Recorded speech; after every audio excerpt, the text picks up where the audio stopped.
People may not vote because they'll say, well, this happened under the Biden-Harris administration. As Kerry Singleton looks ahead to the next presidential election, he's thinking back to the promises he heard President Biden and Vice President Harris deliver on a visit to Atlanta. Pass the Freedom to Vote Act.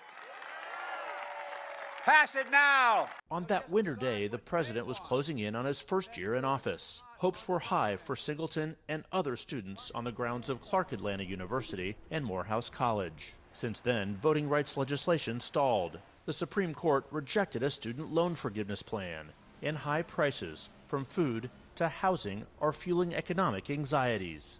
I do think that everyone is willing to hold the administration accountable for some of those promises that were made. And if they don't happen, I think it's going to be a scary election.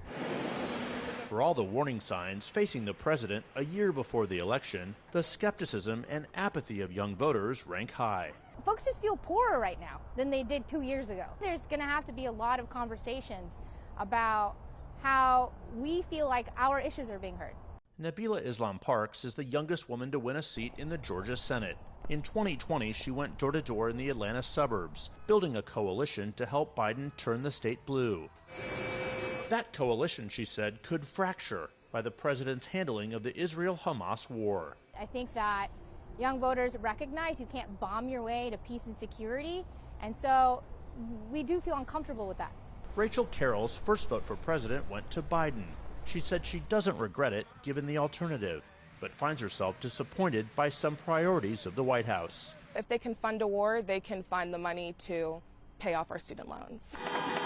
Young voters were a critical component of the president's victory, particularly here in Georgia, where Biden defeated Donald Trump by only 11,779 votes out of nearly 5 million cast.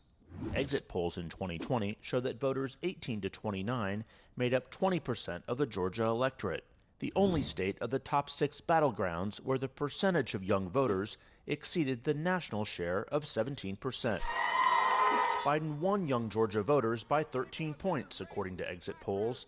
But now, a year before the 2024 election, surveys show a far closer race, with voters under the age of 30 here in Georgia split 46% for Trump and 44% for Biden, according to a New York Times Siena College poll. The excitement is not as high as it was last time. Alon Gibson and some of his classmates wish they had more inspirational and generational choices. We have to pick between two different people who are very, very old and up in age.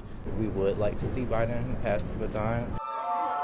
The vice president, whose college tour brought her back on campus this fall, resonates more. I think she sparks that energy. She's like, when she came to Morehouse, it was fun. I felt her passion. But with Biden at the top of the ticket, potentially facing a rematch of the 2020 race, voters say the burden rests on him to deliver on his promises and not take their support for granted. Just as well as we hold Trump accountable, we have to hold Biden accountable.